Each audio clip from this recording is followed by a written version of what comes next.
Alors bonjour à tous, bienvenue sur dailyfx.fr, bienvenue au point de marché matières premières, le Commodities Market Report.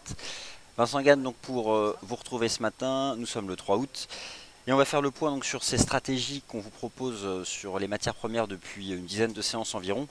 Attention, on n'est pas loin des objectifs de cours, il reste peut-être encore un peu à aller chercher sur les métaux précieux.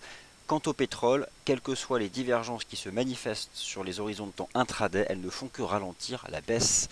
C'est clairement donc un momentum baissier en attendant aujourd'hui la publication des stocks de pétrole aux États-Unis. Si vous prenez les dernières séances sur l'US Oil par exemple, donc vous avez sous les yeux le CFD, un passage d'ailleurs sur l'investigation sur les risques et au trading, on a sur les 10 dernières séances 4 cinquièmes qui sont baissières. Regardez hier le CFD US Oil en données 4 heures, il y avait quelque chose qui s'apparentait à une dive, on fait malgré tout des nouveaux plus bas et ça ralentit à peine la baisse. Autant vous dire que lorsqu'un marché baisse et que vous avez des contradictions positives de momentum et que ça fait encore des nouveaux plus bas, c'est sacrément faible. Alors, indépendamment du dollar US, ça commence à mettre sous pression d'ailleurs au-delà du secteur pétrolier, le secteur des valeurs industrielles, c'est ce qu'on voit ce matin sur les principaux indices boursiers. Lorsque vous regardez l'approche prix-momentum, alors moi je prends le RSI, le prix baisse, le RSI se replie, en D1 il n'y a vraiment aucune divergence. Hier on a à peine tenté de tenir les 40 dollars mais c'est faible, on voit que le marché ne paye pas 40 dollars.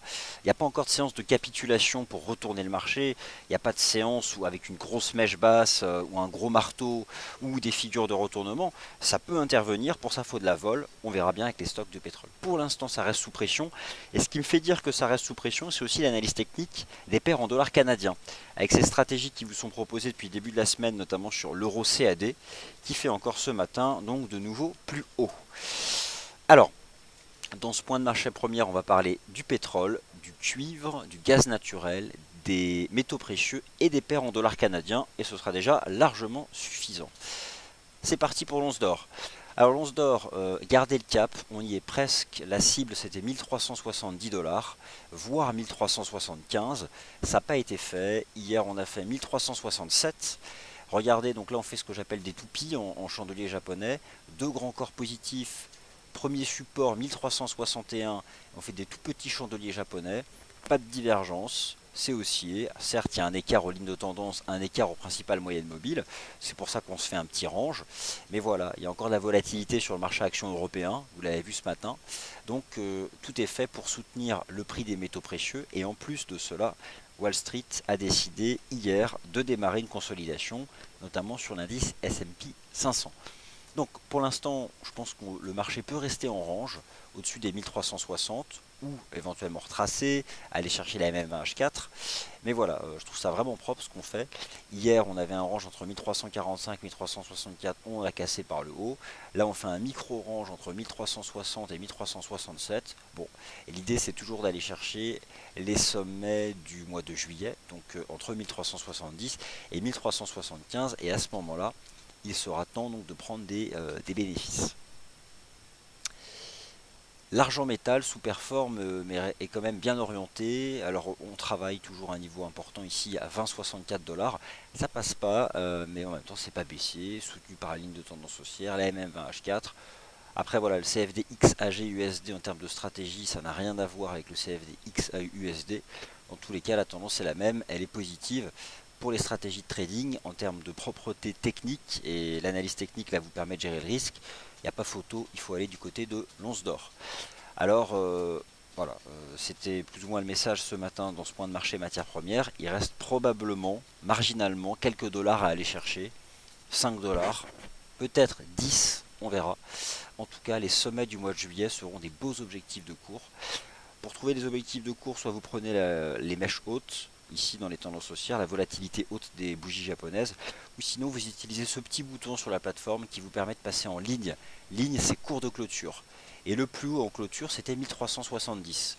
Bon, ça peut être plus prudent de sortir à 1370 et de prendre vos bénéfices après un marché qui a gagné quelques dizaines de dollars depuis la semaine dernière. Le cuivre tient toujours sa ligne de tendance, mais le cuivre c'est un métal industriel, c'est pas un métal précieux, donc la dynamique n'est pas la même en termes de momentum. Malgré tout, ça monte depuis le début du mois de juin. Sur le plan technique, on voit la difficulté de ce contrat ici, le CFD Copper, à dépasser cette ligne de tendance chartiste. On a une compression maintenant d'ailleurs entre deux obliques chartistes, le marché est à l'intérieur. Bon, on n'a pas de stratégie de trading qui a été portée dans nos émissions sur ce marché. Malgré tout, tant qu'on tient cette ligne de tendance chartiste, le risque reste davantage de plus haut, ici sur le CFD Copper. Le gaz naturel, range, pas grand chose à dire, pas réellement de dynamique sur le mois de juillet, on évolue entre 2,60 et 3 dollars. Bon, rien à vous dire de particulier sur ce marché. Et on en vient donc à ce qui nous intéresse aujourd'hui, le prix du pétrole. Alors sur les 10 dernières séances, on fait à chaque fois de nouveaux plus bas. Ça glisse, les divergences intraday ne provoquent pas de cassure de résistance. Tôt ou tard, on aura un rebond, hein, c'est certain, mais je pense que pour envisager un rebond sur le prix du pétrole, on a besoin d'une séance d'inflexion, donc d'une séance très volatile, avec une grosse mèche basse et une clôture au plus haut. Donc, tant qu'en données journalières, vous n'avez pas un chandelier comme, je sais pas moi, prenez le chandelier du 11 février, c'était un marteau, mèche basse. Suivi, même en chandelier, c'était presque en 3 chandeliers, ici une étoile du matin, un double bottom, ou encore la bougie japonaise du 18 avril.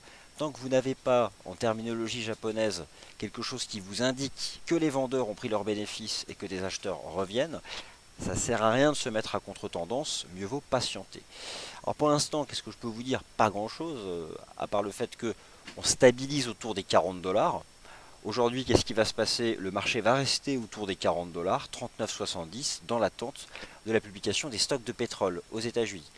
Regardez malgré tout hier sur le CFD UK Oil, la toute première résistance à 43,30 qui a été vendue. Alors, au-delà du prix du pétrole, dans nos émissions, nous portons des stratégies sur ce qui est lié sur le marché d'échange au pétrole, et notamment la dynamique générale du dollar canadien. Alors, j'ai pas dit que c'était facile. L'Eurocad, c'est hyper volatile. Malgré tout, ça monte. Alors, la séance d'hier, elle a pu vous donner des sueurs froides hein, sur l'Eurocad, puisque le marché en matinée accélère à 1,47, retrace à 1,46, tient son support à 1,46, tient le canal haussier, reprend 120 pips et avale la bougie baissière qui avait été faite juste avant. Donc c'est compliqué, je dirais que la leçon qu'il faut retenir sur ces paires en dollars canadiens, c'est lorsqu'on intervient, il faut être très précis, et en tendance haussière, il n'y a pas le choix, il faut attendre pile poil le support, puisque là on voit bien que les cassures techniques ne déclenchent pas des accélérations. À chaque fois qu'on fait un nouveau plus haut, en fait derrière on n'accélère pas, on retrace, puis on repart, on retrace, et on repart, on retrace. Donc on fait des plus hauts marginaux, mais au final, si vous prenez la dynamique de l'Eurocad depuis une semaine, on a gagné 400 pips. Mais 400 pips, pas de manière verticale, de manière assez volatile. Donc c'est ça qui peut mettre en difficulté, je dirais, les swing ou day traders. Alors ce que nous dit l'analyse technique en données 4 heures, c'est qu'on a un nouveau support à 1,4686. Ok. Bon. Qui se construit dans la partie haute de cette structure ici en avalement haussier. Attention, c'est l'Eurocad. C'est bien capable, avec le prix du pétrole, de revenir chercher le bas de canal, puis de repartir, etc. etc. Donc c'est un marché sur lequel je me méfie à la fois des cassures techniques et des formations en bougie japonaise.